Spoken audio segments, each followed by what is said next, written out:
প্রিয় শিক্ষার্থীবৃন্দ, jet online স্কুলের পক্ষ থেকে সবাইকে স্বাগতম এবং ফুলের শুভেচ্ছা রইল। আজকের এই ভিডিওটি 2021 সালের এসএসসি পরীক্ষার্থীদের জন্য। ইতিমধ্যে আমি তোমাদেরকে ফিনান্স ও ব্যাংকিং প্রথম অ্যাসাইনমেন্ট যেটি ছিল সেটি দিয়েছি। আজকে আমরা দেখব অ্যাসাইনমেন্ট নাম্বার 2। অ্যাসাইনমেন্ট শুরু করার আগে অ্যাসাইনমেন্ট প্রশ্নটা আগে দেখব। দেখো, অ্যাসাইনমেন্ট বিষয়টি কি ছিল? Finance, banking. বিষয় কোড 152। অ্যাসাইনমেন্টের শিরোনাম হবে বিনিয়োগ সিদ্ধান্ত গ্রহণের অর্থের ভবিষ্যৎ মূল্যের ভূমিকা নিরূপণ। দেখো, নির্দেশকগুলো কি দেওয়া ছিল? অর্থের সময় মূল্য, মূল্যের ধারণা, অর্থের ভবিষ্যৎ মূল্য ও চক্রবৃদ্ধিকরণ প্রক্রিয়া, বার্ষিক চক্রবৃদ্ধিকরণ ও বছরে একাধিক চক্রবৃদ্ধিকরণ, বার্ষিক চক্রবৃদ্ধিকরণ ও বছরে একাধিক চক্রবৃদ্ধিকরণ করে অর্থের ভবিষ্যৎ মূল্য নির্ণয়, বিনিয়োগ সিদ্ধান্ত গ্রহণ। প্রিয় শিক্ষার্থীবৃন্দ, এখন আমরা অ্যাসাইনমেন্টটির সমাধানে চলে যাব। দেখো, অর্থের সময় মূল্যের ধারণা। ফিনান্সের দৃষ্টিতে সময়ের সাথে সাথে অর্থের মূল্যের পরিবর্তিত হয়, অর্থাৎ এখনকার 100 টাকা আর 5 বছর পরের 100 টাকা সমান মূল্য বহন করে না। এখনকার 100 টাকা অধিকতর মূল্যবান, এটাই অর্থের সময় মূল্যের ধারণা। অর্থের সময় মূল্যের মূল কারণের সুদের হার। মনে করো তুমি তোমার বন্ধুর কাছে 100 টাকা পাও, এমতো অবস্থায় সে বলল 100 টাকা এখন না পরিশোধ করে 1 বছর পরে পরিশোধ করবে।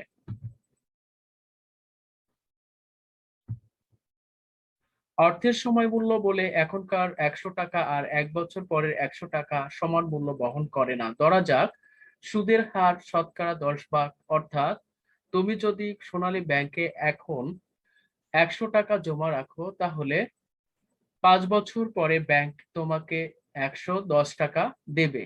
সুতরাং এখনকার 100 টাকা এবং আগামী বছরের 110 টাকা অর্থের সময় মূল্য অনুযায়ী সমান মূল্য বহন করে। অর্থের ভবিষ্যৎ মূল্য ও চক্রবৃদ্ধিকরণ প্রক্রিয়া। বর্তমান মূল্য জানা থাকলে 1 নং সূত্র ব্যবহার করে ভবিষ্যৎ মূল্য বের করা যায়। 1 নং সূত্র, ভবিষ্যৎ মূল্য এফবি অর্থাৎ ফিউচার ভ্যালু, বর্তমান মূল্য 1 প্লাস সুদের হার টু দি পাওয়ার বাৎসরিক মেয়াদ, অর্থাৎ বা এফবি সমান সমান PV into 1 plus I two the power N.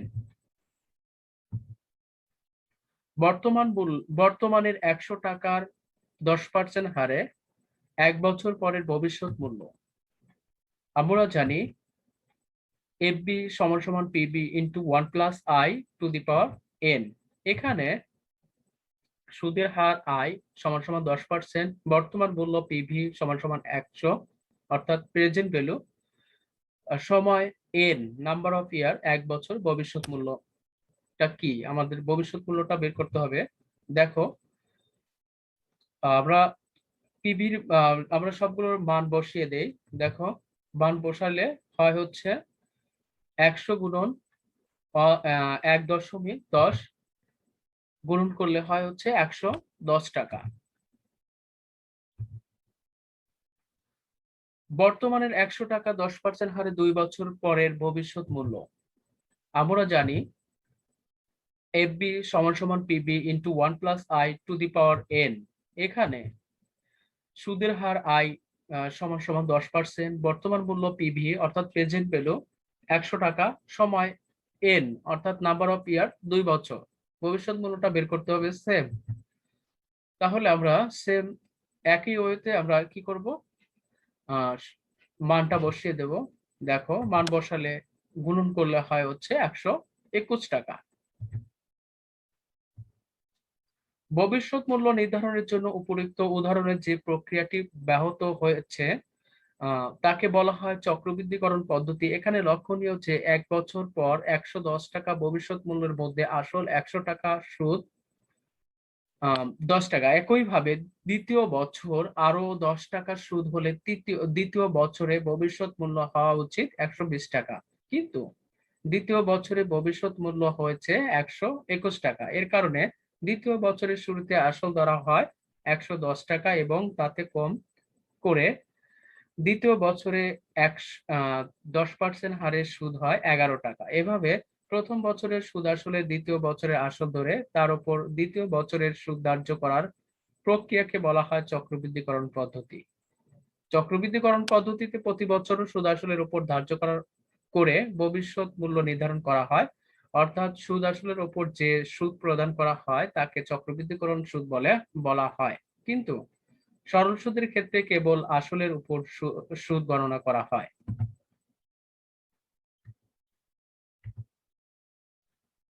বার্ষিক চক্রবৃদ্ধিকরণ ও বছরে একাধিক চক্রবৃদ্ধিকরণ। বছরে একবার চক্রবৃদ্ধি হবে, কিন্তু কখনো কখনো বছরে একাধিকবার চক্রবৃদ্ধি হতে পারে।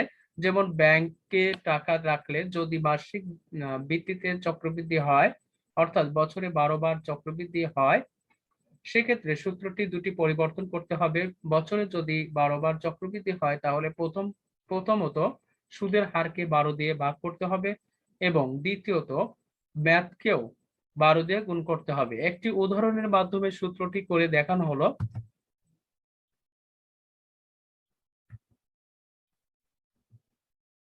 উদাহরণ, যদি তুমি 10% চক্রবৃদ্ধি সুদে 100 টাকা ব্যাংকে জমা রাখো এবং তুমি জানো বছরে 12 বার চক্রবৃদ্ধি হবে, তবে 1 বছর পর তুমি কত টাকা পাবে?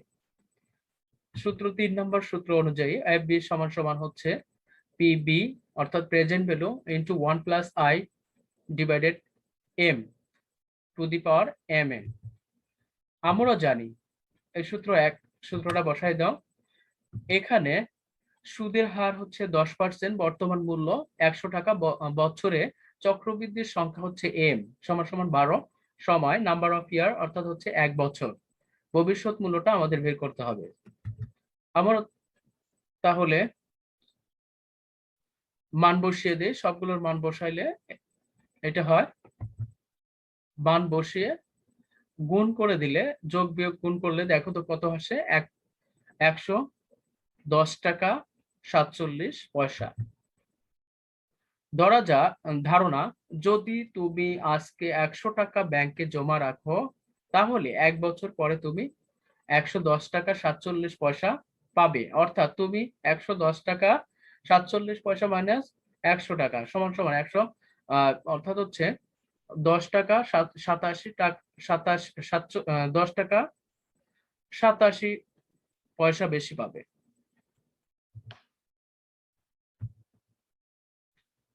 বার্ষিক চক্রবৃদ্ধিকরণ ও বছরে একাধিক চক্রবৃদ্ধিকরণ করে অর্থের ভবিষ্যৎ মূল্য নির্ণয়। এক্স ব্যাংকের 6 লক্ষ টাকা রাখলে 9% চক্রবৃদ্ধি সুদে বছরের পর 5 বছর পরে পাবেন। আমরা জানি এফবি সমান সমান PB 1 into 1 plus I two the power N. এখানে সুদের হার 9%, বর্তমান মূল্য পিবি 6 লক্ষ টাকা, আর সময় হচ্ছে নাম্বার অফ ইয়ার 5 বছর, ভবিষ্যৎ মূল্যটা আমাদের বের করতে হবে। তাহলে আমরা যদি মান বসিয়ে দেই, মান বসাইলে যেটা হয় দেখো, টাকা আসবে হচ্ছে 9,23,174 টাকা 37 পয়সা।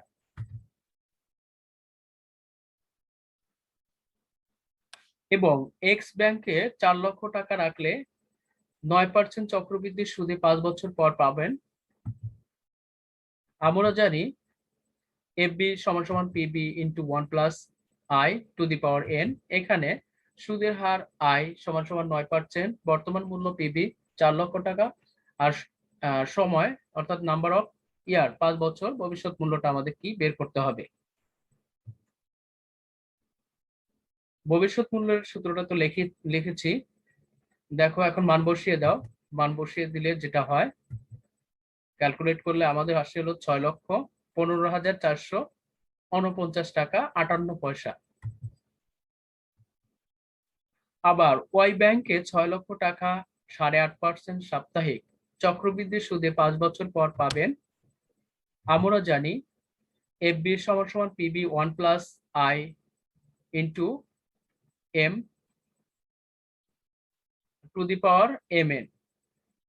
এখানে সুদের হার আই 8%, 8.5%। বর্তমান মূল্য হতো পিভি সমান সমান 6 লক্ষ টাকা। বছরে চক্রবৃদ্ধির সংখ্যা হচ্ছে এম সমান সমান 52, সময় হচ্ছে নাম্বার অফ ইয়ার 5 বছর। ভবিষ্যৎ মূল্যটা আমাদের বের করতে হবে। তাহলে ভবিষ্যৎ মূল্য আমরা সূত্রটা লিখেছি, এখন শুধু মানটা বসিয়ে দেবো। মানটা বসিয়ে দিলে এটা হয়, দেখো মানটা বসিয়ে দিয়ে আমরা ক্যালকুলেট করব। ক্যালকুলেট করলে হচ্ছে 9,17,436 টাকা 97 পয়সা। এবং ওই ব্যাংকে 4 লক্ষ টাকা 8.5% সাপ্তাহিক চক্রবৃদ্ধি সুদে 5 বছর পরে পাবেন। আমরা জানি এফবি সমান সমান PB into 1+i into divided M to the power mn। এখানে সুদের হার 8.5%, বর্তমান মূল্য পিভি অর্থাৎ 4 লক্ষ টাকা, পিভি অর্থাৎ প্রেজেন্ট ভ্যালু, বর্তমান মূল্য 4 লক্ষ টাকা।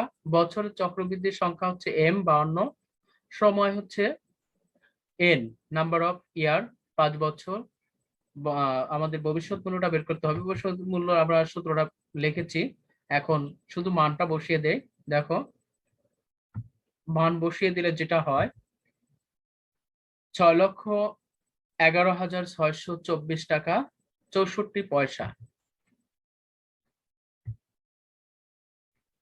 বিনিয়োগ সিদ্ধান্ত গ্রহণ। এক্স ব্যাংকে 9% চক্রবৃদ্ধি সুদে 5 বছরের জন্য 6 লক্ষ টাকা রাখলে মেয়াদ শেষে পাবেন 9,23,174 টাকা 37 পয়সা। এবং 4 লক্ষ টাকা রাখলে পাবেন 6,15,449 টাকা 58 পয়সা। অপরদিকে ওই ব্যাংকে 8.5% সাপ্তাহিক চক্রবৃদ্ধি সুদে 5 বছরের জন্য 6 লক্ষ টাকা রাখলে মেয়াদ শেষে পাবেন 9,17,436 টাকা 97 পয়সা। এবং 4 লক্ষ টাকা রাখলে পাবেন 6,11,224 টাকা 64 পয়সা।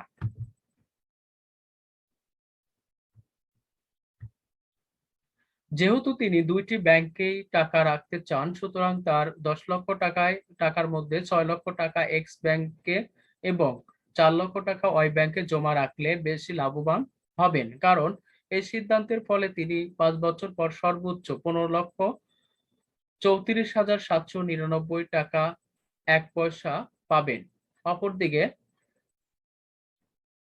বিকল্পটি গ্রহণ করলে, অন্য বিকল্পটি যদি গ্রহণ করে, তাহলে তিনি 15,32,886 টাকা 55 পয়সা পাবে।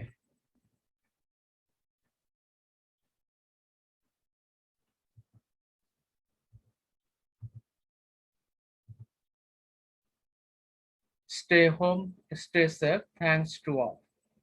ভালো থাকবে।